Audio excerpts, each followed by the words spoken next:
In downtown Seattle, a homeless veteran witnessed a brutal assault outside a shelter. Jake Mitchell intervened to save a young volunteer from 5 attackers, unaware he was about to face the victim's father, tech billionaire Jonathan Hayes, whose eldest son Jake had saved in Iraq 15 years earlier before the boy's suicide. The recognition would transform both men's understanding of heroism, guilt, and second chances. Before we jump back in, tell us where you're tuning in from. And if this story touches you, make sure you're subscribed, because tomorrow I've saved something extra special for you. The Honda Civic's passenger seat had molded itself to Jake Mitchell's body over 8 months of nights. The vinyl was cracked where his hip pressed against it, and the smell of unwashed clothes mixed with the faint odor of French fries from the 24-hour diner 20 feet away. Dawn crept through the windshield, painting his stubbled face in shades of amber and regret. Jake's eyes snapped open at the sound of a car door slamming. His body went rigid, muscles coiled. Threat assessment. The words echoed from a life that felt like someone else's dream. Male voice, middle-aged, probably the diner's morning shift manager. No threat, but his heart hammered anyway, adrenaline flooding his system like it had every morning for 3 years. He waited until the footsteps faded before sitting up, joints protesting. The digital clock on the dashboard read 6:47 a.m. Another night survived, another day to get through. Jake had learned the rhythm of survival. Gas station bathrooms opened at 7. The Shell on 5th Street had the cleanest facilities and a manager who didn't hassle him as long as he bought something. 20 minutes to wash, shave with the disposable razor he'd made last 2 weeks, and change into his least dirty shirt. By 8:30, he'd be at the day labor office, hoping his military bearing and work ethic would earn him 8 hours of construction work or warehouse loading. The shame hit hardest in these quiet moments. 3 tours in Iraq, saving lives under fire, and now he couldn't save himself. Couldn't even look at his reflection without seeing a failure. "Medic Mitchell, we need you over here." The voice echoed from somewhere deep in his memory as he walked toward the gas station. Staff Sergeant Coleman's voice, urgent but trusting. Jake could still feel the weight of his aid bag, the controlled chaos of a firefight, the absolute certainty that he belonged there, that he mattered. "Morning," he nodded to the cashier, placing a small coffee and a day-old donut on the counter. The young man, barely out of high school, avoided eye contact. Jake understood. Homelessness was contagious in people's minds, a visible reminder that the safety net had holes. In the bathroom mirror, Jake met his own gaze for the first time. In weeks, gray streaked his brown hair prematurely. His eyes, once bright with purpose, had gone flat. But underneath the exhaustion and defeat, something else flickered. The same something that had made him run toward gunfire when everyone else ran away. Code Blue, room 314.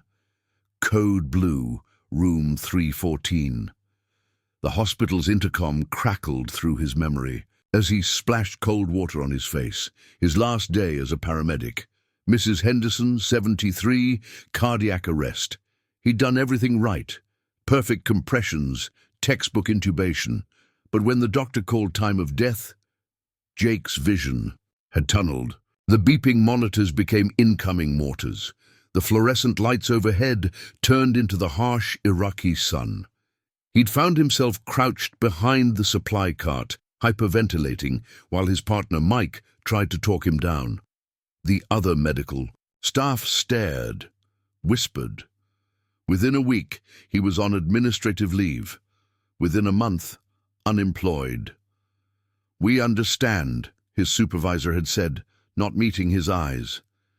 "PTSD is a real condition, but we can't have our paramedics freezing up in emergency situations." Real. Jake almost laughed at the memory. If only she knew how real it was. How every sudden noise sent him into combat mode. How every crowd felt like a potential ambush. How sleep meant reliving the worst moments of 3 deployments on an endless loop. The day labor office was already busy when Jake arrived. 30 men clustered around the dispatcher's window, hoping for work. Some were immigrants sending money home. Others were ex-cons trying to rebuild. A few, like Jake, were veterans who'd fallen through the cracks. "Mitchell," the dispatcher called. "Loading dock work, 8 hours, Riverside warehouse." Jake nodded his thanks. 8 hours meant $64. Enough for food, gas for the Civic, and maybe a cheap motel room if he could string together. A few more days like this. The work was mindless, perfect for a brain that couldn't stop analyzing threats. Heavy boxes, repetitive motion, no one expecting conversation. Jake's body remembered military discipline, working with mechanical efficiency while his mind wandered to darker places. By evening, his back ached and his hands were raw, but he had cash in his pocket. He drove toward the downtown shelter, debating whether to try for a meal or just buy something at a convenience store. The shelter meant crowds, questions, paperwork. It meant being seen as what he'd become instead of what he'd been. The cluster of teenagers outside the Hope Street mission made his decision for him. Jake recognized them from previous visits, local kids who got their entertainment from harassing the homeless, usually just verbal abuse, sometimes worse. The shelter staff did their best, but they couldn't be everywhere. Jake parked across the street, engine idling. A part of him, the largest part, wanted to drive away, find a quiet spot to sleep in. The car, avoid the confrontation. But another part, smaller but impossibly loud, remembered the weight of his medic bag, remembered what it felt like to matter. The teenagers were getting bolder now, circling closer to an old man trying to enter the shelter. Their leader, a kid with expensive sneakers and dead eyes, shoved the man backward. The old-timer stumbled, nearly falling. Jake's hands tightened on the steering wheel. Every instinct told him to intervene. Every lesson in survival told him to stay invisible. Why should you care? The voice in his head sounded like his father. You can't even take care of yourself. But then he saw something that made his blood run cold. A young man, maybe 19 or 20, approaching the group from the shelter entrance. Clean-cut, well-dressed, clearly not homeless. The kid looked like he was trying to help, maybe volunteer at the shelter. Jake had seen that kind of idealism before, in young soldiers who thought they could save everyone, right before they learned how quickly good intentions could get you killed. The teenagers turned toward the newcomer with predatory interest. Their body language shifted, becoming more aggressive. Jake recognized the signs, the way they spread out to cut off escape routes, the casual way they checked for witnesses.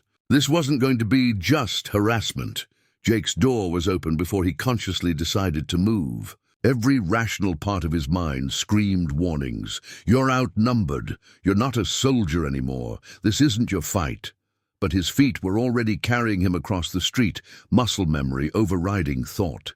Somewhere in the part of his brain that still remembered who he used to be, Jake Mitchell was reaching for his aid bag, preparing to run toward the sound of gunfire one more time. The evening air felt electric with possibility and violence, and for the first time in 8 months, Jake felt something other than despair.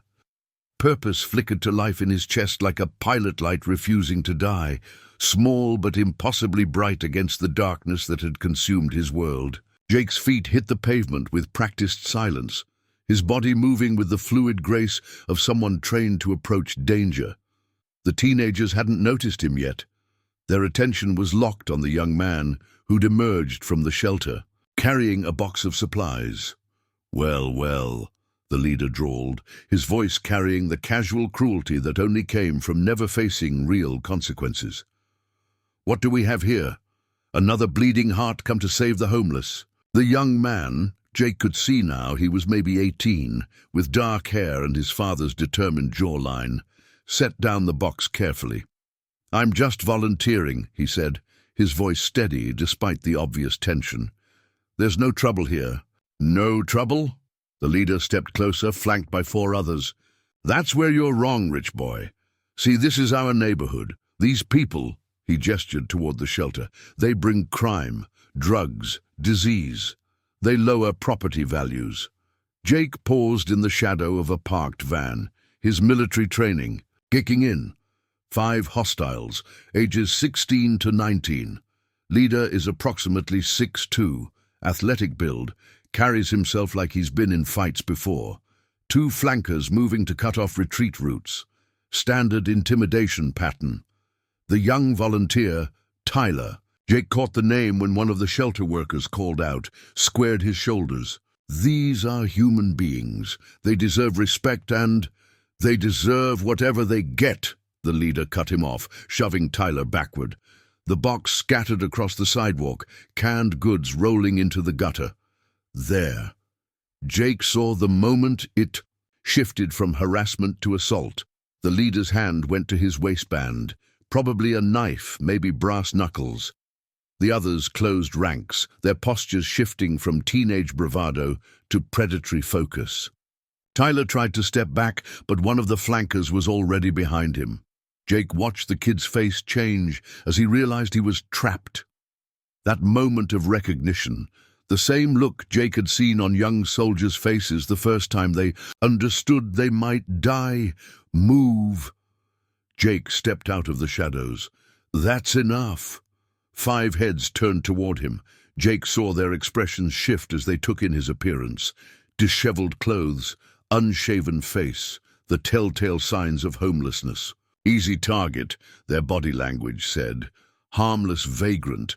They had no idea they were looking at a man who'd carried wounded soldiers through hostile fire, who'd performed battlefield surgery with mortars falling around him, who'd earned 3 Bronze Stars and a Purple Heart before his 25th birthday. Walk away, old man, the leader said, not even bothering to fully face Jake.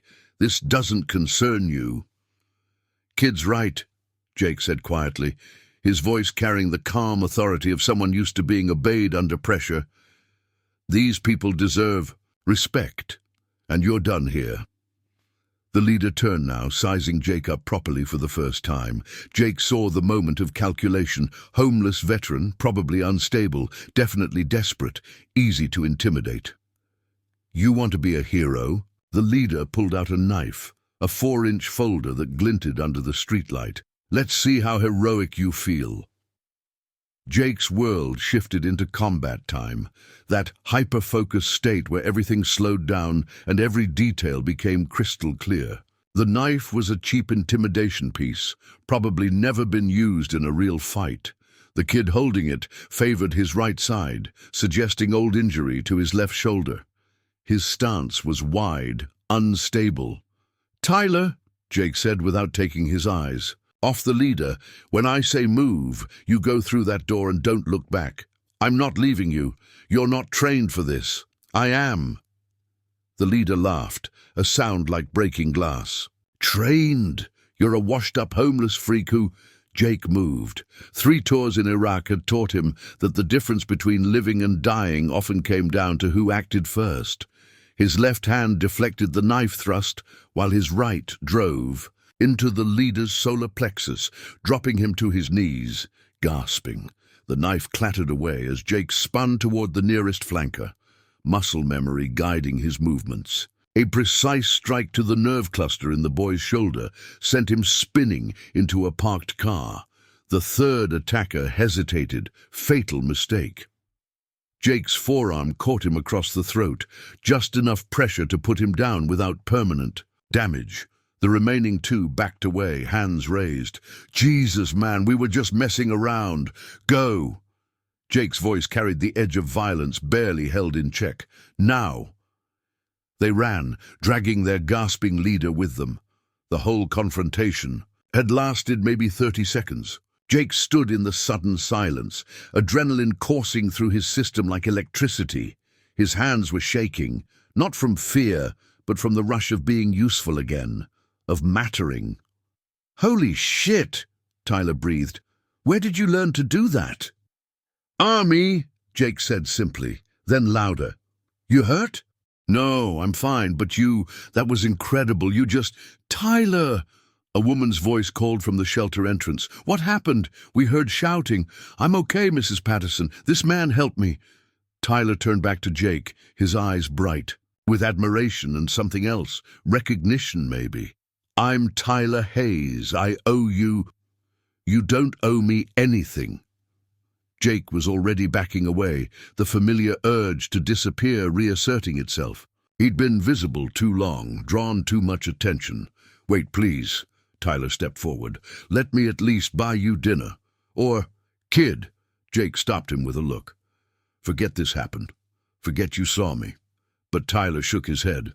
"I'm not forgetting. My name is Tyler Hayes, and I don't forget people who help me." Something about the way he said it, the emphasis on his last name, made Jake pause. Hayes. It was familiar, but he couldn't place it. A lot of names from Iraq had blurred together over the years. Sirens wailed in the distance, growing louder. Someone had called the police. "I have to go," Jake said. "Will I see you again?" Jake looked at the kid, really looked at him. There was something in Tyler's face, in his determined expression, that reminded Jake of someone important. "Maybe," Jake said, then melted back into the shadows as the first police car rounded the corner. He made it to his Honda just as the ambulance arrived. Tyler was already talking to the paramedics, gesturing toward where the fight had happened, probably telling them about his mysterious savior. Jake started the engine and pulled away slowly, carefully. In his rearview mirror, he watched Tyler Hayes being loaded into the ambulance for a precautionary check, still looking around for the man who'd saved him. The name Hayes echoed in Jake's mind as he drove toward a quiet street where he could park for the night. Hayes. He knew that name. He'd saved someone named Hayes in Iraq during the insurgent attack on the forward operating base. Jake's hands tightened on the steering wheel as the memory surfaced, sharp and painful as shrapnel. A young soldier, barely 18, bleeding out from an IED blast. David Hayes, private first class, David Hayes, who'd thanked Jake with tears in his eyes as the medevac helicopter lifted off. "I'll never forget you, Doc," the kid had said. "Never." Jake pulled over, his vision blurring. Tyler Hayes, David Hayes. The boy he'd just saved was David's brother. The irony was like a knife between his ribs. He'd failed to save David in the end. The kid had made it home, only to lose his battle with invisible wounds. And now here was his brother, walking into danger just like David had, needing someone to pull him back from the edge. Jake sat in his car as the city moved around him, wrestling with a possibility he'd never considered. That maybe his story wasn't over. Maybe there was still someone left to save. Jake sat in his car as the city moved around him, the name Hayes burning in his mind like a brand. 20 minutes had passed since he'd driven away from the shelter, but he couldn't bring himself to start the engine again. His hands gripped the steering wheel so tightly his knuckles had gone white. David Hayes. The memory came flooding back with painful clarity. A scared kid from Seattle, 18 years old with his whole life ahead of him until an IED turned him into a casualty statistic. Jake had worked on him for 20 minutes under fire, refusing to let the medics call it. The helicopter ride to the field hospital, David's weak voice thanking him over and over. "Tell my family I tried to be brave, Doc. Tell them I wasn't scared." But David had been scared. They all were. And Jake had lied to him, promising he'd be fine, that he'd see his family again. Technically, that hadn't been a lie. David had made it home. What Jake hadn't been able to promise was that David would survive what came after. Jake's phone, a cheap prepaid model that barely held a charge, buzzed with a text from the day labor office. Another job tomorrow if he wanted it. He deleted the message without responding. Tomorrow felt impossible to plan for when tonight was stretching into eternity. He was still sitting there, paralyzed by memory and guilt, when his phone rang. "Mr. Mitchell?" The voice was unfamiliar, professional. "This is Dr. Sarah Martinez at Harborview Medical Center. I have a patient here asking for you." Jake's blood went cold. "I think you have the wrong number." "Tyler Hayes gave me this number. He said you helped him tonight and that he wanted to thank you properly." He's being discharged, but he's quite insistent about speaking with you." Shit. Jake had given Tyler his number months ago during a different encounter at the shelter, a moment of weakness when the kid had seemed genuinely interested in helping. He'd forgotten about it until now. "I'm sorry, but I can't." "Mr. Mitchell, Tyler mentioned that you might be reluctant to come. He asked me to tell you that his father is here. Jonathan Hayes. He owns Hayes Technologies. Tyler seems to think you might know the family name." The phone nearly slipped from Jake's hand. Jonathan Hayes, David's father, the tech billionaire who'd built an empire while his son fought in Iraq.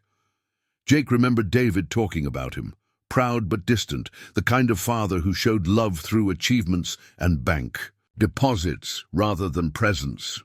"I'll be there," Jake heard himself say. The drive to Harborview took 15 minutes through downtown Seattle's late evening traffic.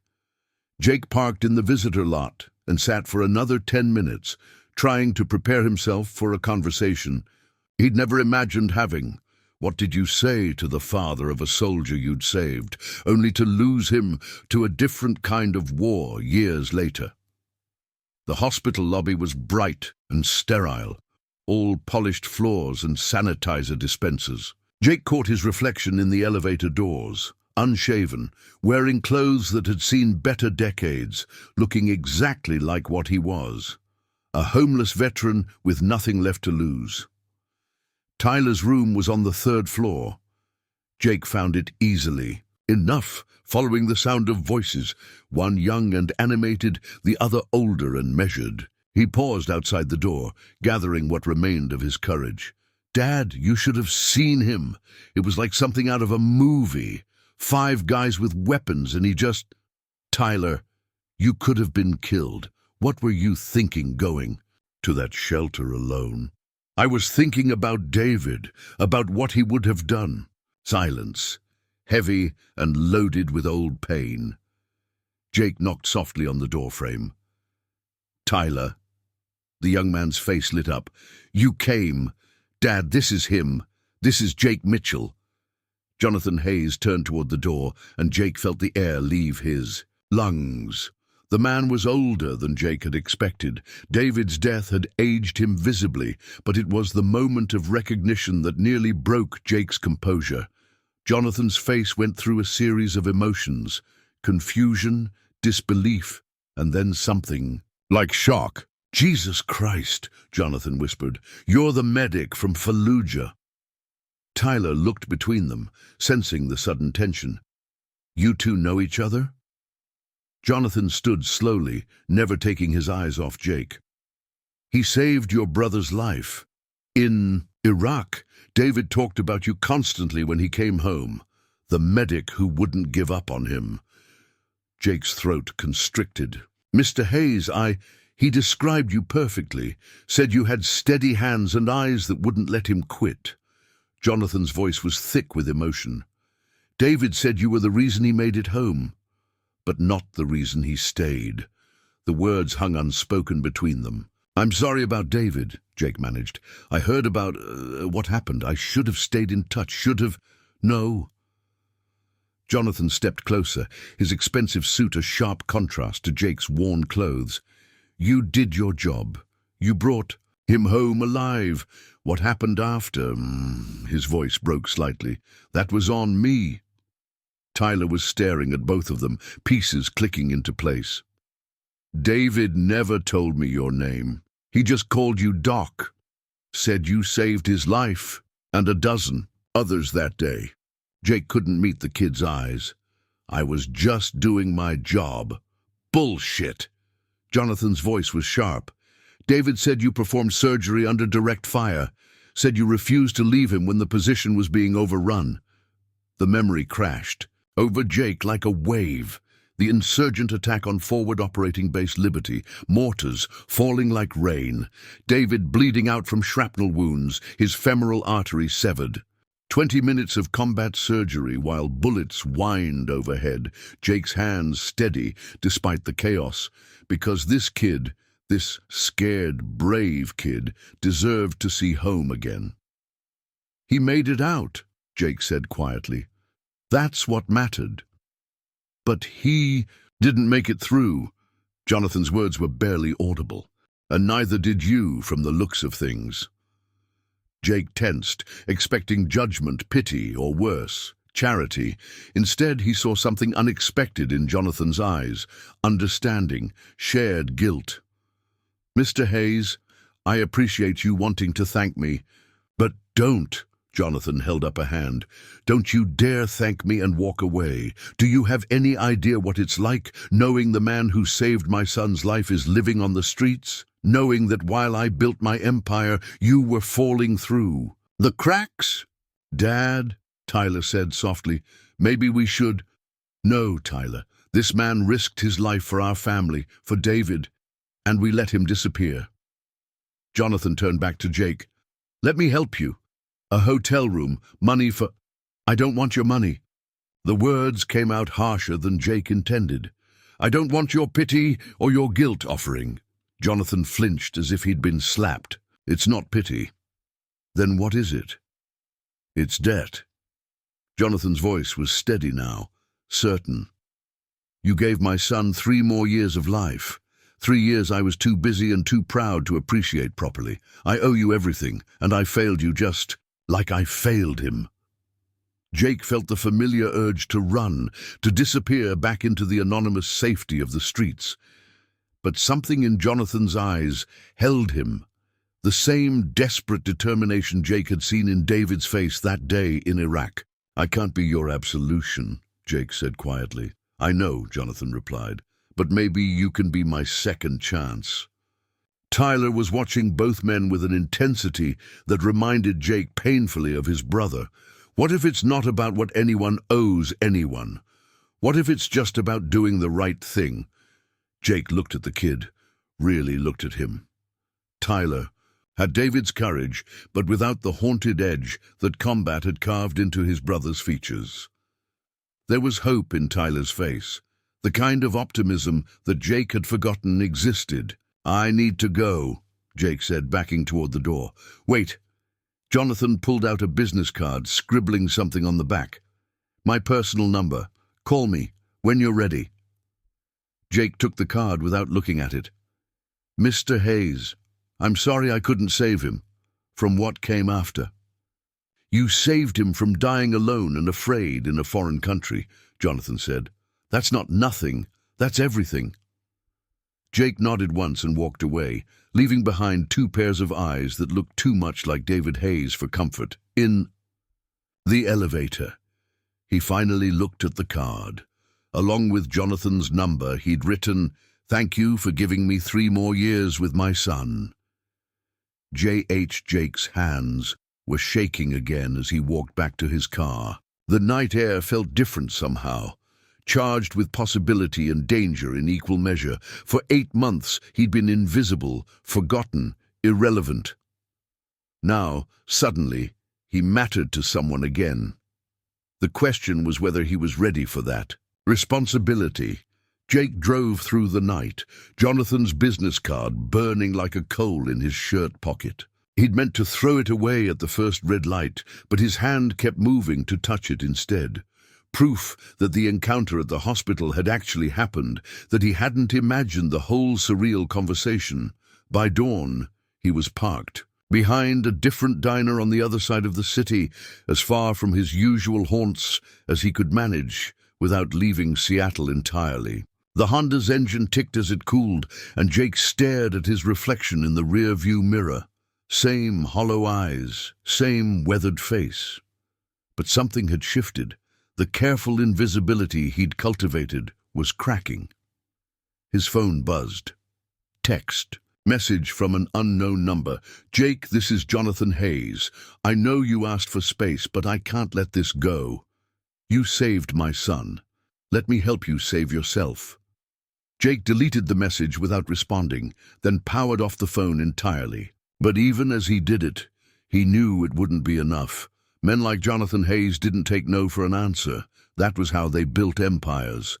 And Jake had seen the look in his eyes at the hospital, the desperate need to do something, anything, to balance the scales of guilt and gratitude. 3 days. That was how long Jake managed to stay hidden before the private investigator found him. The man was good, professional enough to approach during daylight hours at a busy intersection, where Jake was holding a cardboard sign, casual clothes, non-threatening posture. But Jake's military training picked up the signs, the way he carried himself, the subtle bulge of a concealed weapon, the practice scan of exits and potential witnesses. "Jake Mitchell?" The man's voice was respectful, almost apologetic. "My name is Ray Santos. I'm working for Jonathan Hayes." Jake lowered his sign. "I'm not interested." "I understand. Mr. Hayes thought you might say that. He asked me to give you this." Santos handed him an envelope. "No strings attached. He just wants to talk." Jake took the envelope but didn't open it. "Tell him I'm fine where I am." "Are you?" Santos glanced around the intersection, the exhaust fumes, the aggressive drivers, the hostile stares from passers-by.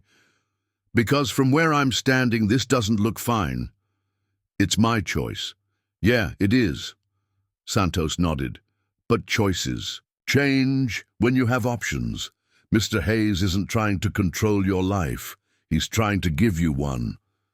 After Santos left, Jake sat on a bus stop bench and opened the envelope. Inside was a check, more money than Jake had seen in 8 months, and a handwritten note. "This isn't charity. It's a debt payment, 15 years overdue. J.H." Jake tore up the check and let the pieces scatter in the wind, but he kept the note. That evening, a different kind of visitor found him at the soup kitchen on Pine Street. Jake was finishing a bowl of lukewarm chili when a woman approached his table. Mid-30s, professional but not expensive clothes, the kind of tired that came from caring too much about people who couldn't be fixed. Preparing and narrating this story took us a lot of time, so if you are enjoying it, subscribe to our channel. It means a lot to us. Now back to the story.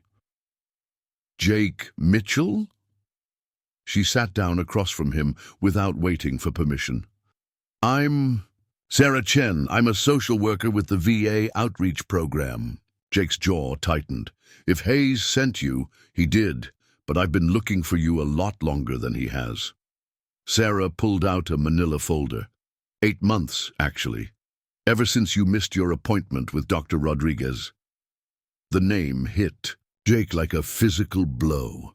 Dr. Rodriguez had been his VA psychiatrist, the one appointment he'd kept religiously until the panic attacks got so bad he couldn't function in crowds anymore. "I don't need help?"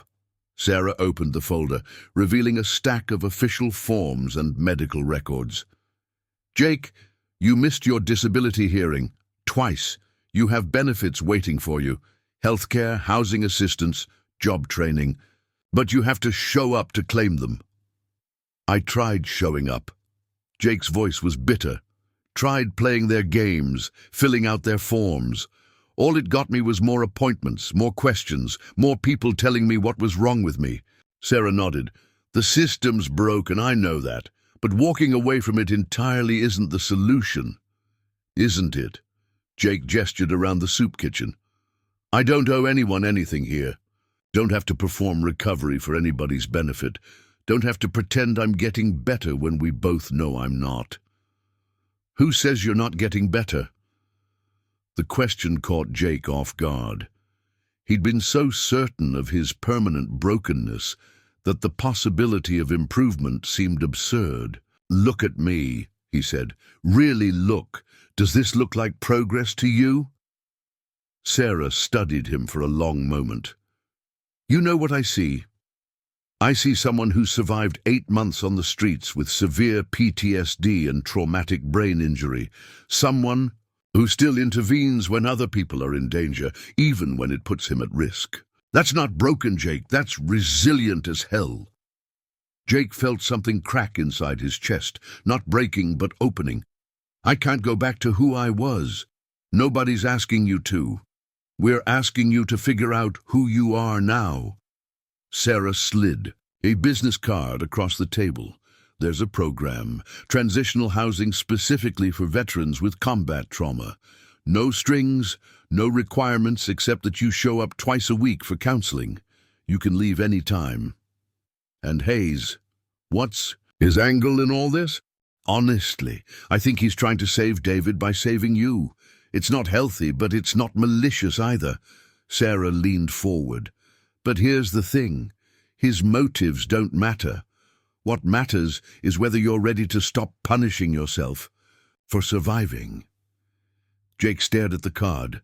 Another lifeline he didn't deserve, offered by another person who didn't understand that some people were meant to fall through the cracks. I was a good medic, he said quietly. Best in my unit. I could stop bleeding, restart hearts, pull people back from the edge, but I couldn't save the one person who mattered most. David Hayes? David Hayes. Jake's voice broke on the name. He made it home because of me. And then he killed himself because I wasn't there when he needed me most. Sarah was quiet for a long moment. When she spoke, her voice was gentle but firm. Jake, David's suicide wasn't your failure. You know that, right? You're not responsible for every life you've touched. Then why does it feel like I am? Because you're a medic. Because caring too much is what made you good at your job, and because trauma lies to us about our worth. Jake picked up Sarah's card, turning it over in his fingers. This program you mentioned, what's the catch? No catch, but it's not easy either. Recovery never is. I don't know if I remember how to live indoors. Sarah smiled, the first genuine warmth Jake had seen from anyone in months. We'll figure it out together, day by day. Jake looked around the soup kitchen, at the other broken people trying to piece their lives together one meal at a time. Most of them would never make it out, would never find their way back to the world of leases and job interviews and normal human connection. Jake had accepted that he would be one of them. But sitting across from Sarah Chen, looking at her stubborn refusal to write him off, he felt something he'd forgotten existed. Hope. Fragile and terrifying, but undeniably real. If I do this, Jake said slowly, it's not for Hayes.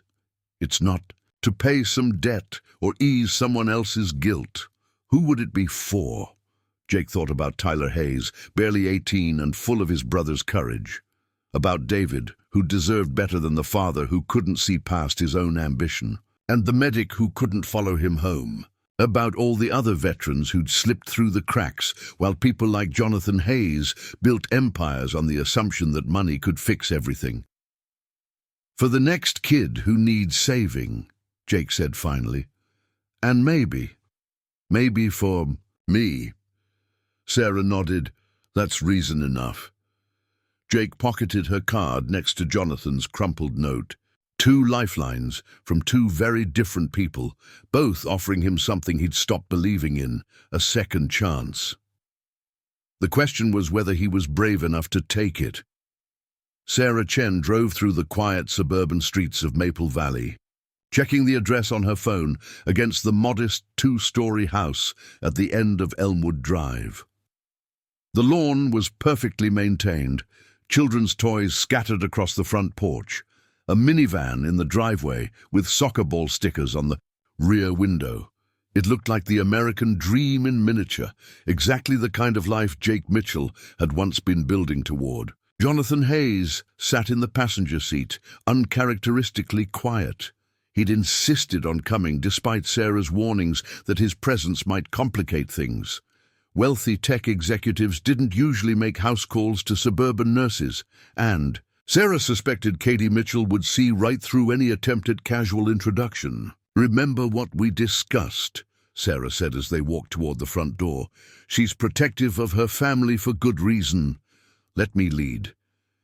Jonathan nodded, but Sarah could see the tension in his shoulders. For a man used to controlling every variable in his business dealings, this kind of personal diplomacy was foreign territory. The woman who answered the door looked like Jake around the eyes. The same intelligent hazel, though hers carried a wariness that came from years of being responsible for other people's survival. Katie Mitchell was younger than Sarah had expected, maybe 35, wearing scrubs that suggested she'd just come off a hospital shift. "Ms. Mitchell, I'm Sarah Chen from the VA Outreach Program. We spoke on the phone about your brother Jake." Katie's expression tightened. "I told you, I haven't seen Jake in over a year. If he's in trouble..." "He's not in trouble. But he needs help, and we think you might be the key to reaching him." Sarah gestured toward Jonathan. "This is Jonathan Hayes. His family has a connection to Jake that goes back to his military service." Katie's gaze shifted to Jonathan, taking in the expensive suit, the confident bearing, the obvious wealth. Her posture became more defensive. "And you are?" "Someone who owes your brother a debt I can never repay," Jonathan said simply. Something in his tone made Katie pause. She studied his face for a long moment, then stepped back from the door. "You'd better come in, but I need to warn you, my kids are doing homework, so keep your voices down." The house was clean but lived in, with the particular organized chaos that came from raising children on a single income. Family photos covered the mantelpiece, Katie's graduation from nursing school, 2 young children at various ages, and prominently displayed a military portrait of Jake in his dress uniform, looking impossibly young and proud. "Coffee?" Katie offered, but it was more politeness than hospitality. "Please." Sarah settled onto the couch while Jonathan remained standing, clearly uncomfortable in the domestic setting. Katie returned with 3 mugs, sitting across from them with the careful distance of someone who'd learned not to trust easily. "So, Jake saved someone in your family?" "My son David," Jonathan said, "in Iraq 15 years ago." Katie's expression softened fractionally. "David Hayes. Jake talked about him sometimes when he first came home. Said David reminded him of himself at that age." "What else did he say?" Jonathan leaned forward, hungry for any connection to his lost son. "That David was brave, that he kept asking about his family even while Jake was working on his wounds." Katie's voice grew quieter. "Jake said David was one of the good ones, said he deserved to make it home." The past tense hung in the air like smoke. Jonathan's face went grey. "David took his own life 3 years after he came back. Jake doesn't know." Katie closed her eyes. "Jesus, no wonder." "No wonder? What?" Sarah asked gently. Katie was quiet for so long that Sarah thought she might not answer. When she finally spoke, her voice was thick with old pain. "Jake came to live with me after his discharge. This was right after my divorce, and I thought maybe we could help each other. He could help with the kids while he figured out his next step, and I could help him readjust." She laughed bitterly. "I was so naive." Sarah pulled out a small notebook. "What happened?" "At first it was fine. Jake was great with Emma and Michael, patient, gentle, everything you'd want in an uncle. He helped with homework, taught Michael how to throw a baseball, read Emma bedtime stories. The kids adored him." "But," Jonathan prompted. Katie's hands tightened around her coffee mug. "The nightmares started about a month in. Jake would wake up screaming, sometimes violent. I'd find him crouched in the hallway at 3 a.m., convinced someone was trying to break in. He installed motion sensors, deadbolts, even talked about getting a gun for protection." Sarah made notes, recognizing the classic signs of hypervigilance and trauma response. "I tried to get him help," Katie continued. "Made appointments with VA doctors, drove him to therapy sessions. But Jake was convinced he was fine, that he just needed time to adjust. And when he was lucid, when the PTSD wasn't controlling him, he was still my brother. Still the man who'd carried me to the hospital when I broke my ankle at 12. "What changed?" Sarah asked, though she suspected she knew. Katie's voice dropped to barely above a whisper. "Emma's sleepover, 6 little girls giggling and watching movies. Jake had been having a particularly bad week, more paranoid than usual, jumping at every sound. I should have sent him to stay somewhere else, but he seemed okay that evening. Jonathan sat down heavily, sensing where the story was headed. Around midnight, one of the girls knocked over a lamp. Just a simple accident. But the crash triggered something in Jake.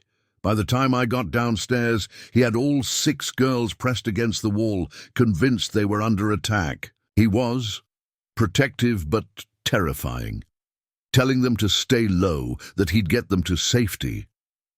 Sarah could picture it. Jake's military training overriding reality, seeing enemy combatants instead of frightened children. The girls were screaming, crying. Emma was hysterical. Jake snapped out of it when he saw their faces, but the damage was done. I had to call 6 sets of parents at midnight to explain why their daughters were traumatized. "And Jake?" Jonathan asked. "Jake packed his things and left that night. Wouldn't listen to me when I tried to explain that we could work through it, get him proper help. He said..." Katie's voice broke. "He said he was a danger to the people he loved most, and that staying would only hurt us more." "You haven't seen him since?" "I've tried. I know he's been homeless, heard rumors from other nurses about a veteran living in his car. But every time I've gotten close to finding him, he disappears, like he's actively avoiding me." Sarah leaned forward. "Katie, Jake feels tremendous guilt about that night.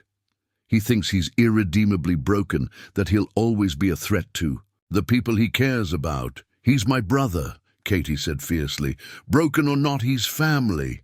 "Then help us bring him home," Jonathan said. "I have resources, money, connections, the best treatment programs available, but he won't accept help from me because he thinks I'm trying to ease my own guilt." Katie studied Jonathan with sharp nurse's eyes. "Aren't you?" "Partly, yes, but also because Jake gave me 3 more years with my son, and I watched from a distance while he fell apart. I failed David, and I failed Jake. I can't change the past, but maybe I can change what happens next." Katie was quiet for a long moment, wrestling with protective instincts and the knowledge that Jake was slowly destroying himself. "Where is he?" she asked finally. Sarah pulled out her tablet, showing recent photos from the homeless encampment under the I-5 overpass. "He's been staying here for the past 2 weeks. He's not doing well." Katie stared at the images of her brother, gaunt, hollow-eyed, barely recognizable as the proud soldier in the military portrait on her mantelpiece. "If I help you," she said slowly, "it's not for your money or your guilt, Mr. Hayes. It's because Jake deserves better than dying on the streets." "What do you need from us?" Sarah asked. Katie stood up, already reaching for her coat. "Just promise me something. When we find him, when he inevitably pushes us away and says horrible things to make us leave, promise me you won't give up on him. Because underneath all that pain and pride, he's still the man who carried wounded soldiers through enemy fire. He's still worth saving." Jonathan met her eyes. "I promise." As they prepared to leave, Katie grabbed the military portrait from the mantelpiece. "He needs to remember who he used to be," she said, "before he can figure out who he's going to become." Outside, the suburban evening felt fragile and temporary, like a memory of safety that could shatter at any moment. Sarah knew they were about to walk into the hardest conversation any of them had ever faced. But for the first time since she'd started working Jake's case, she felt like they had a real chance of bringing him home. The homeless encampment under the I-5 overpass existed in the grey spaces between Seattle's gleaming downtown towers and its suburban promises. 37 tents and makeshift shelters clustered in the perpetual shadow of roaring traffic, a forgotten city within a city. The air smelled of exhaust fumes, unwashed bodies, and the desperation that came from having nowhere else to go. Sarah parked her Honda Civic at the edge of the camp, noting how Jonathan shifted uncomfortably in the passenger seat. Katie sat in the back, clutching Jake's military portrait like a talisman against the reality they were about to face. "Remember," Sarah said as they got out, "this is his home now. We're guests here, whether we like it or not." The camp had its own geography, its own social order. Sarah had been here before, not looking for Jake specifically, but doing outreach with other veterans who'd slipped through the cracks. She recognized faces. Tommy, the Vietnam vet who collected bottles for recycling money. Maria, whose PTSD from sexual assault in the Navy had made traditional shelters feel unsafe. Rodriguez, a Gulf War veteran whose combination of addiction and mental illness had made him unemployable. They found Jake near the center of the camp, kneeling beside a makeshift medical station he'd constructed from a folding table and a collection of donated first aid supplies. An elderly man sat on a milk crate while Jake cleaned and bandaged an infected cut on his arm. "Keep it dry," Jake was saying, his voice carrying the same steady authority Sarah remembered from his file. "Change the bandage twice a day. If the redness spreads or you get a fever, find me immediately." The old man nodded gratefully. "Thanks, Doc. Don't know what we'd do without you." Jake looked up then, his eyes finding theirs across the 20 feet of broken concrete that separated them. Sarah watched his expression cycle through surprise, recognition, and finally, a kind of weary anger. "Shit," he muttered, then louder. "Mr. Henderson, we'll finish this later." Jake stood slowly, his movements careful and controlled. 2 months on the streets had worn him down to sinew and bone, but his posture still carried traces of military bearing. He wore the same clothes Sarah had seen him in at the soup kitchen, now even more threadbare and stained. "Sarah," he said. Then his gaze shifted to Jonathan and Katie. "And the cavalry, I see." "Hello, Jake," Katie said softly. Jake's composure cracked for just a moment at the sound of his sister's voice. Sarah saw years of love and guilt and regret flash across his face before the walls went back up. "Katie, you shouldn't be here." "Where else should I be?" Katie stepped closer, close enough that Jake could see the military portrait in her hands. "My brother's living under a bridge. Where exactly do you think I should be?" "Safe, away from me." Jake's voice was flat, but Sarah heard the pain underneath. "I thought I made that clear." Jonathan cleared his throat. "Jake, we need to talk." "No, we don't." Jake began packing up his medical supplies with quick, efficient movements. "I don't know how you found me, but you can turn around and go back to your comfortable lives and pretend this conversation never happened. Like you pretended Emma's sleepover never happened." Katie's voice was sharp with old hurt. Jake's hands stilled on the bandage roll he was holding. Don't what? Don't talk about the thing that's been eating you alive for over a year. Don't mention that you ran away instead of letting your family help you." "I didn't run away." Jake's voice was dangerous now, the kind of quiet that preceded violence. "I made a tactical withdrawal to protect civilians from a compromised asset." "You're not an asset, Jake. You're my brother.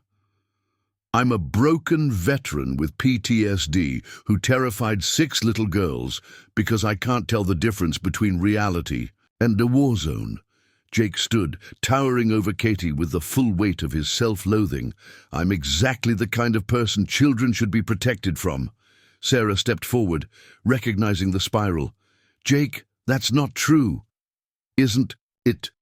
Jake spun toward her. "Tell me, Sarah, how many veterans like me have you written off? How many case files marked treatment-resistant or non-compliant because people like me are too broken to fix?" The words hit harder than they should have, carrying an uncomfortable grain of truth. Sarah had seen too many Jakes, proud, damaged, men who'd internalized their trauma so deeply that healing felt like betrayal. "You saved my son's life," Jonathan said quietly. Jake laughed, a sound like breaking glass. And how did that work out for him? David's death wasn't your fault, wasn't it? Jake's voice rose, drawing attention from other camp residents. I pulled him out of that firefight, stitched him up, sent him home to you. And where was I when he put a gun in his mouth 3 years later? Where was Doc Mitchell when his patient really needed him? The raw pain in Jake's voice made Katie flinch. Sarah saw her reaching out instinctively, then stopping herself. You couldn't have known, Jonathan started. I should have known, Jake exploded. I was trained to recognize the signs, to understand battlefield trauma. I've seen what war does to people. And I let him walk away thinking he was fixed because his wounds had healed. Jake, Katie said firmly, David's suicide was not your responsibility. Then whose was it? Jake gestured toward Jonathan. His, the father who was too busy building his empire to notice his son was drowning? Or maybe it was mine for not following up, for not checking on the kid whose life I saved. Jonathan's face went gray. You're right. I failed him. I failed David completely. Yeah, you did. Jake's words were brutal in their honesty. You failed him, and I failed him, and he's dead because the two people who were supposed to protect him were too wrapped up in their own shit to see he was dying right in front of us. The silence that followed was deafening. Around them, the camp had gone quiet, other residents sensing the emotional violence happening in their midst. Katie stepped forward, holding out the military portrait. Look at this, Jake. Really look at it.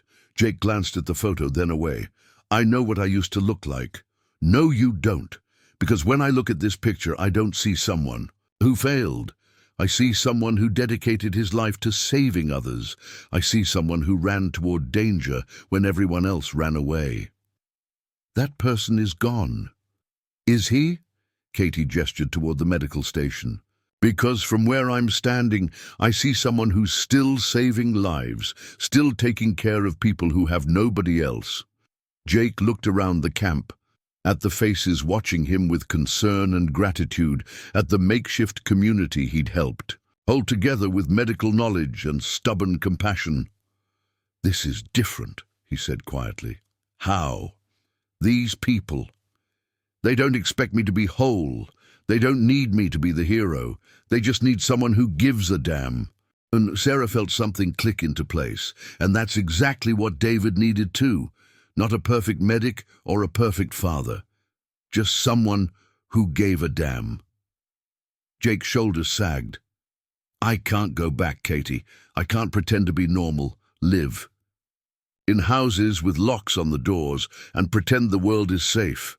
Nobody's asking you to pretend anything, Jonathan said. We're asking you to let us help you figure out what comes next. Why? Jake's voice was barely audible. Why do you care what happens to me? Katie moved closer, close enough to touch her brother's face. Because I love you, you stubborn bastard. Because you're family.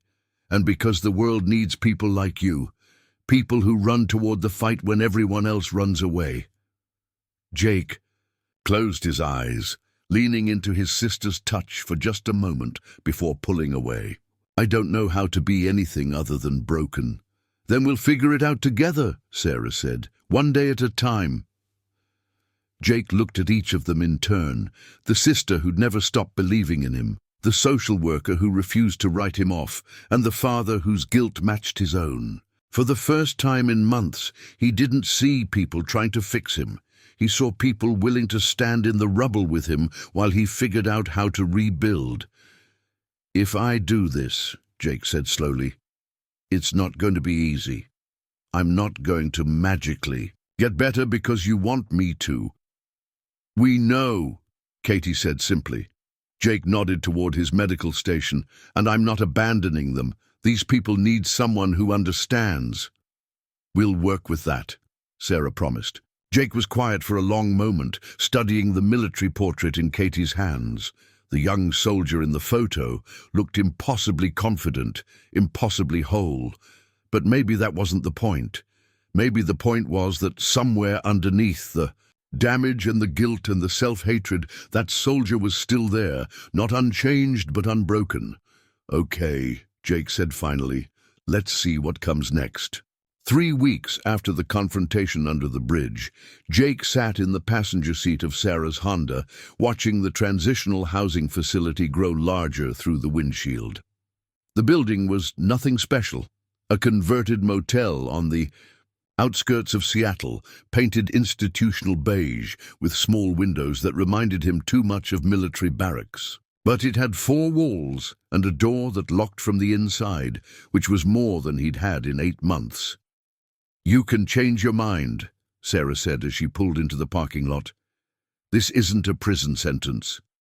Jake nodded, though his hands were clenched in his lap.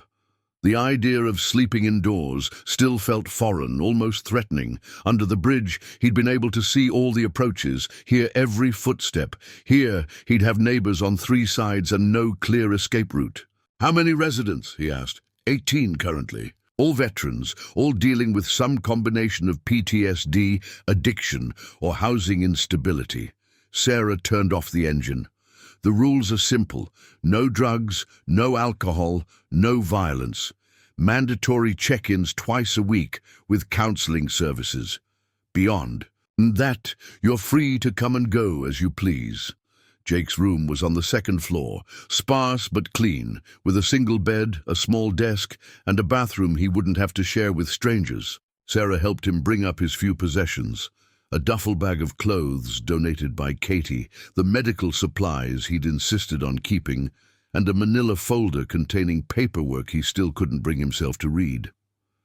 "Dr. Torres will be here in an hour for your first session," Sarah said. "Remember, he's not like the other VA psychiatrists you've dealt with. He specializes in treatment-resistant cases."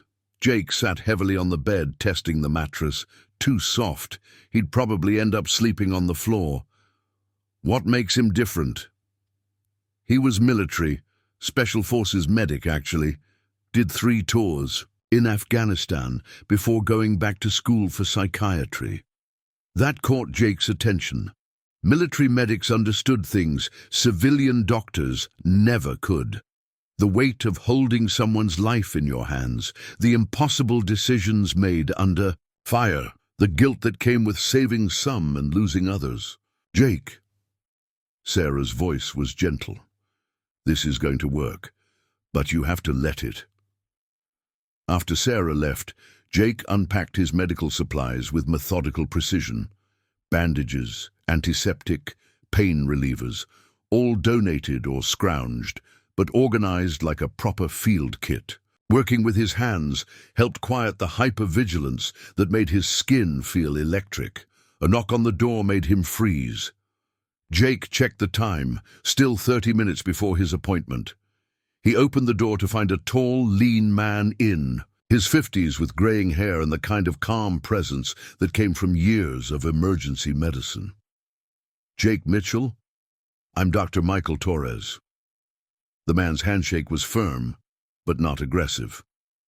"I know I'm early, but I was in the building and thought we might have a more relaxed conversation if we weren't watching the clock."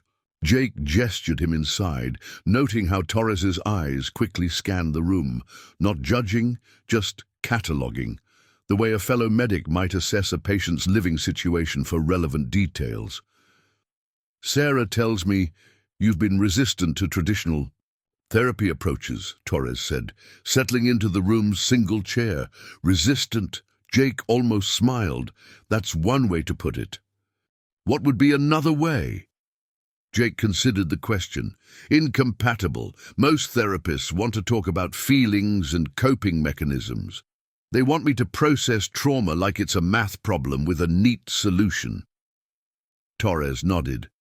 "And trauma isn't a math problem. Trauma is shrapnel. You can remove the pieces you can reach, but some of it stays embedded forever. The best you can do is learn to live with it." That's actually a pretty sophisticated understanding of PTSD. Torres leaned forward slightly. Most people think recovery means going back to who you were before. Can't go back. That person is gone. So who are you now? The question hung in the air between them. Jake had been asking himself the same thing for 2 years, never finding an answer that felt true. I don't know, Jake admitted. I used to be a medic, then a paramedic. Now I'm just broken. You were treating people under the bridge. That sounds like a medic to me. That's different. Those people don't expect miracles. They just need someone to care. Torres was quiet for a moment, making notes in a leather portfolio. Jake, what if I told you that caring for people who've been written off by society is one of the most important forms of medicine there is? I'd say you're trying to make me feel better about being homeless. I'd say you're deflecting because the idea that your life still has value scares the hell out of you. The bluntness caught Jake off guard. Most therapists danced around difficult truths, cushioning them in therapeutic language. Torres stated them like medical facts. Maybe, Jake said. What scares you more? The idea that you're broken beyond repair, or the idea that you might still be worth saving? Jake didn't answer immediately. Outside his window, he could hear traffic on the highway, a constant reminder that the world kept moving whether he was part of it or not. If I'm worth saving, Jake said finally, then everyone I couldn't save was worth saving too, and I failed them. David Hayes? Jake's breath caught, among others. Tell me about the others. For the next 40 minutes, Jake found himself talking about soldiers whose names he'd carried like stones for years. Rodriguez, who'd bled out in his arms despite perfect field surgery. Williams, who'd made it to the field hospital but died in recovery. Thompson, who'd survived physically but couldn't survive what came after. Torres listened without offering platitudes or false comfort. He took notes and asked clarifying questions, treating each loss like a case study rather than a tragedy. How many did you save? Torres asked when Jake finally stopped talking. What? In 3 tours, how many soldiers did you successfully treat and evacuate? Jake had never counted. The saves blurred together in memory, overshadowed by the failures. I don't know, dozens maybe. Maybe we should figure that out. Make a list. Why? Because you've been carrying a list of failures for years. It might be time to balance the books. That evening, Jake sat at his small desk with a legal pad and tried to remember faces, names, units. The list grew slowly at first, then faster as memories surfaced. Henderson, who'd taken shrapnel in the leg. Kim, who'd been thrown from a Humvee by an IED. Davis, Martinez, Powell, Jackson. By midnight, he'd filled 3 pages. His phone buzzed with a text from Tyler Hayes. How are you settling in? Dad wanted to visit, but I told him to give you space. Jake stared at the message for a long time before responding. Settling in. Tell your dad thank you for the space. Will do. BTW, I've been thinking about what you said about David, about how he helped other soldiers cope. I want to do something like that. Like what? Volunteer work. Maybe crisis counseling for veterans. I know I'm not qualified, but I could learn. Jake set down his phone and looked at his list of names. All those soldiers he'd saved, sent home to families who might never know how close they'd come to losing. Someone. David Hayes had been one name on that list, and his death had convinced Jake that all his efforts were meaningless. But what if Tyler was right? What if David had spent his 3 years home, helping other veterans, even in small ways? What if some of Jake's other patients had gone on to save lives of their own? Jake picked up his phone and typed, "There are programs that train peer counselors, veterans helping veterans. If you're serious about it, I can connect you with some people." Tyler's response came immediately. "I'm serious. David would have wanted me to be serious about this." Jake smiled. The first genuine smile he'd felt in months. Maybe the ripples from saving David Hayes weren't finished yet. Maybe they were just beginning. He added Tyler's name to his list, right below David's. Another life touched, another possibility for good rippling outward through time. The list was getting longer, and for the first time in years, Jake thought that might actually matter. Rebecca Hayes stood in the doorway of the kitchen. watching her youngest son Tyler pack sandwiches into a backpack with the kind of determined efficiency that reminded her painfully of David. At 19, Tyler had his father's stubborn jaw and his dead brother's idealistic streak, a combination that had been keeping Rebecca awake at night for weeks. "You're going to see him again," she said.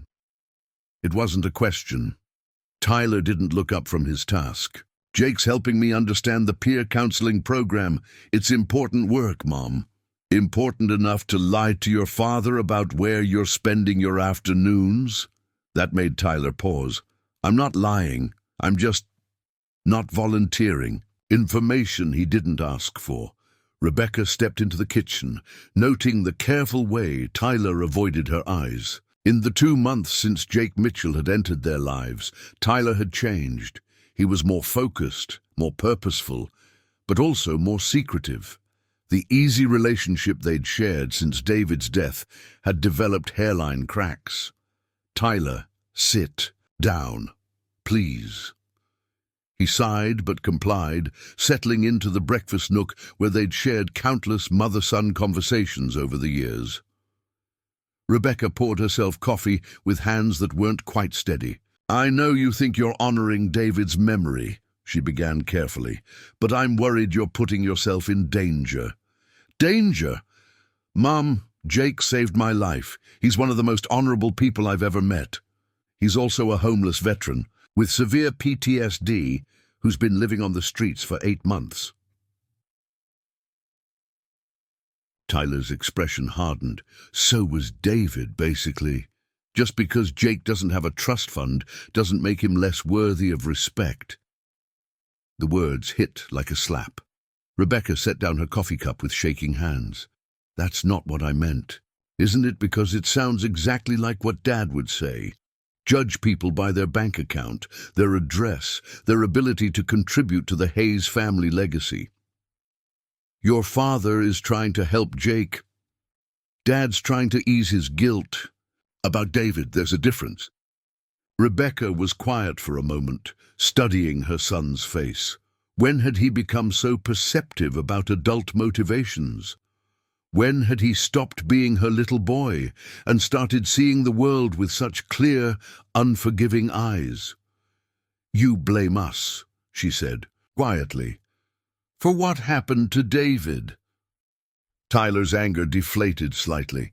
"I don't blame you, Mom, but I don't understand how you and Dad could watch David struggle for 3 years and never really see what was happening to him.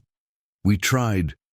You threw money at therapists and bought him a condo and acted like PTSD was a problem that could be solved with the right resources." Tyler's voice was gentle but relentless. "You never just sat with him, never let him be broken without trying to fix him." Rebecca felt tears threatening. "We were scared. We didn't know how to help. Jake knows how. He sits with broken people every day and doesn't try to fix them. He just witnesses their pain, makes sure they know they're not alone in it." The sound of the front door opening interrupted them. Jonathan's voice carried from the foyer, talking on his phone about quarterly projections and market positioning. Rebecca watched Tyler's expression close off, the vulnerable young man disappearing behind a mask of polite distance. "Tyler," Jonathan called, entering the kitchen with his phone still pressed to his ear. "I need to reschedule our dinner tonight. The Singapore deal is heating up." He noticed the tension in the room. "Everything okay?" "Fine," Tyler said, standing to leave. "I'm heading out anyway." "Where to?" Jonathan ended his call, finally giving the conversation his attention. Tyler hesitated, glancing at Rebecca. She could see him weighing truth against peace, and her heart broke a little when he chose the middle ground. Volunteer work with veterans. Jonathan's expression shifted. "Tyler, we've talked about this. You don't need to be spending all your time with what, Dad? People who aren't successful enough for the Hayes family standards." "That's not what I was going to say." "Then what were you going to say?" Jonathan looked genuinely confused by the hostility in his son's voice. I was going to say that you don't need to carry David's burdens. He's gone, Tyler.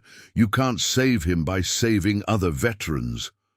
I'm not trying to save David. Tyler's voice was ice. I'm trying to be the kind of person he would have been proud of. The kind of person who doesn't abandon people just because helping them is complicated. The accusation hung in the air between father and son. Rebecca watched Jonathan's face cycle through confusion, hurt, and finally, a dawning understanding. That felt too late.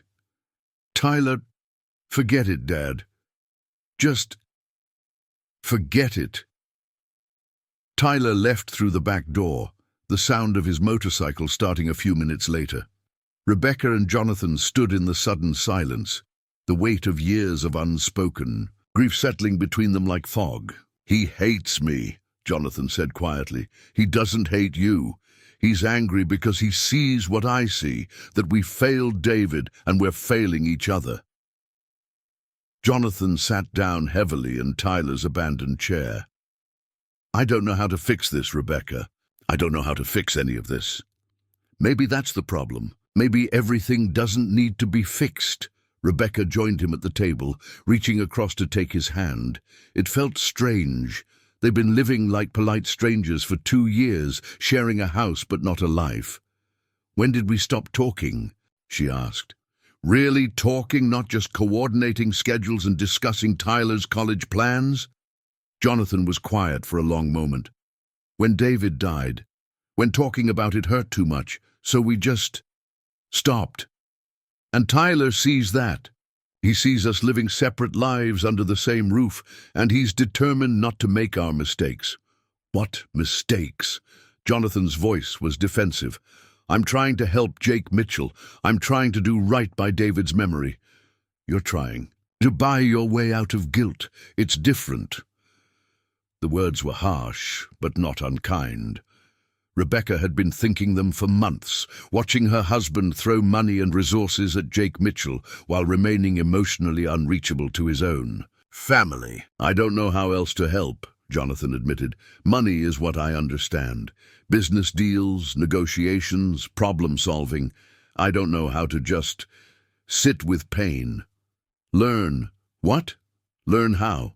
Jake Mitchell figured it out, and he's got just as much reason to avoid pain as you do. Tyler's learning. I'm trying to learn. You can too. Jonathan looked at her with something like surprise. When did you become so wise?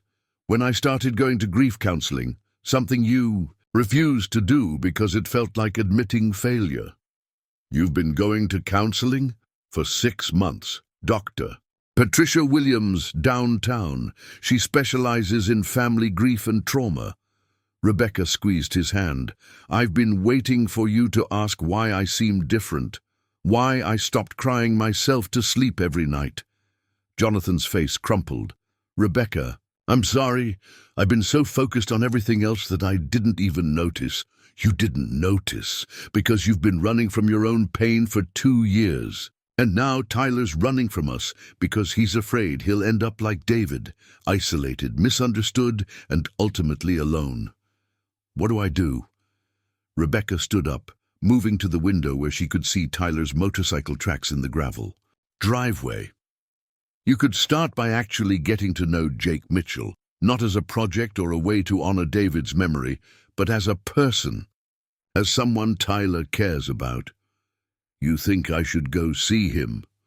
I think you should stop trying to save him and start trying to understand him. There's a difference. Jonathan nodded slowly. And us? How do we fix us? Rebecca turned back. To face her husband. Really face him for the first time in months. He looked older than his 52 years, worn down by success that felt hollow and grief that had never been properly processed. We start by admitting we're broken too, she said simply, and then we figure out what comes next, together. Outside, the afternoon light was beginning to fade. Somewhere across the city, Tyler was probably sitting with Jake Mitchell learning lessons about compassion and resilience that his parents had never taught him. The irony wasn't lost on Rebecca. Their son was becoming the man they'd hoped David would become, guided by a homeless veteran they'd tried to help but never bothered to truly know. Maybe it wasn't too late to change that. Maybe it wasn't too late for any of them to learn what Tyler was learning. That healing wasn't about fixing what was broken, but about finding wholeness in the cracks. 6 months into his stay at the transitional housing facility, Jake Mitchell had developed a routine that felt almost normal. Morning coffee at 6 a.m., followed by a jog around the neighborhood. Not the hyper-vigilant patrol he'd once conducted, but actual exercise for its own sake. Breakfast with other residents, many of whom had become something approaching friends. 3 days a week at the Veteran Crisis Center, where he'd been hired as a peer counselor. 2 sessions weekly with Dr. Torres, who'd become less therapist and more trusted advisor. The work at the crisis center suited him. Veterans in acute crisis didn't need someone who had all the answers. They needed someone who understood the questions. Jake could sit with a 22-year-old Marine, having flashbacks and offer the kind of presence he'd once craved. Judgment-free, knowledgeable, patient. "Mitchell, line 2, called Sandra, the center's coordinator. "Sounds like police involvement." Jake picked up the phone, switching into the calm, authoritative voice that had served him in countless emergencies. "This is Jake Mitchell, Veteran Crisis Intervention. Who am I speaking with?" "Officer Patricia Gonzalez, Seattle PD. We've got a situation here. Veteran barricaded in his apartment, threatening self-harm. Neighbors called about shouting and breaking glass. He's asking for Doc Mitchell." Jake's blood went cold. "What's the address?" 20 minutes later, Jake stood outside a rundown apartment building, watching Seattle PD establish a perimeter. The veteran in question was Marcus Torres, no relation to Dr. Torres, a Gulf War vet Jake had been counseling for. 3 months! Marcus had been making progress, attending group sessions, even talking about reconciling with his estranged daughter. "He's been drinking," Officer Gonzalez explained. "Neighbors say it started around noon. By 4 o'clock, he was throwing furniture and screaming about Fallujah." Jake nodded, recognizing the pattern. Anniversary reactions were common. Marcus's unit had been hit by a suicide bomber this same week in 1991. "Any weapons?" "Service pistol, registered, but—" She didn't need to finish. Jake looked up at the third-floor window where Marcus had barricaded himself.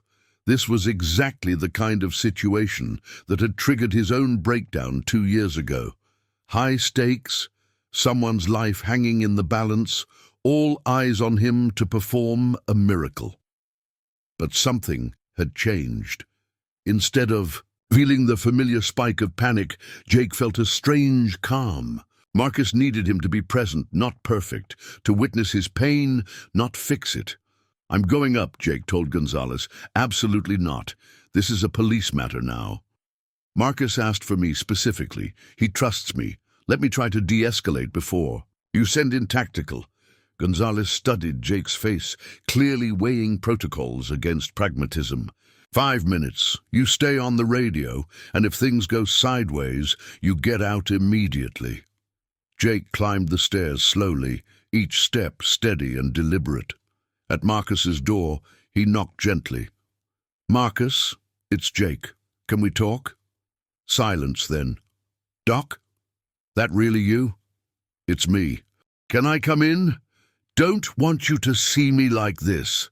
Marcus, I've been exactly where you are. There's nothing you could show me that would change how I see you." The lock clicked. The door opened 6 inches, revealing Marcus's bloodshot eyes and trembling hands. "I can't stop seeing them, Doc. The faces of the kids we couldn't save." Jake stepped inside, noting the overturned furniture, the empty whiskey bottle, the pistol sitting on the coffee table within easy reach. "Tell me about them," Jake said quietly, settling into a chair across from Marcus. "Tell me their names." The Guardian's purpose. 1 year after Tyler Hayes had been attacked outside the Hope Street mission, Jake Mitchell stood before a crowd of 300 people gathered in Seattle's Veterans Memorial Park.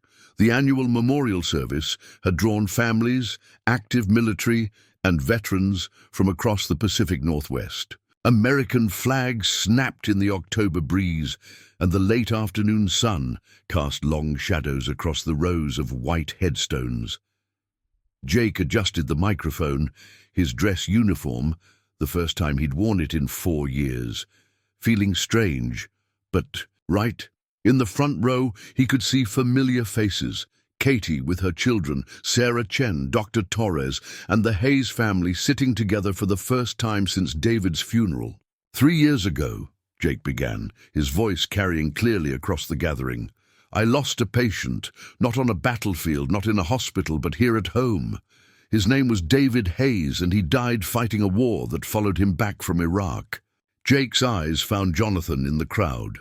The older man had aged visibly over the past year, but there was something different in his posture, less rigid, more present. David was 19 when I first met him in Fallujah. IED blast, severe, trauma, bleeding out in a firefight. I spent 20 minutes working on him while mortars fell around us, refusing to give up because I could see something in his eyes, a fierce determination to live, to matter, to make it home to the family he loved. Jake paused, gathering himself. A year of therapy had made these words possible, but not easy. For 15 years, I carried David's gratitude like a burden. He thanked me for saving his life, and I felt responsible for what he did with it. When he died by suicide, I convinced myself that I had failed him, that all my efforts meant nothing if I couldn't follow him home and continue saving him.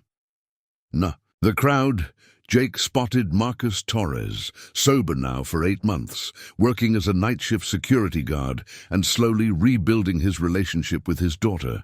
Next to him sat Rodriguez, a Vietnam vet Jake had met under the bridge, now housed and receiving treatment for the first time in decades. But recovery isn't a straight line, Jake continued. It's not a problem to be solved or a war to be won. It's a daily choice to keep showing up, to keep believing that our stories aren't finished. David chose to keep showing up for 3 years after Iraq. 3 years of helping other veterans, of loving his family, of trying to build a life worth living despite carrying wounds that never fully healed.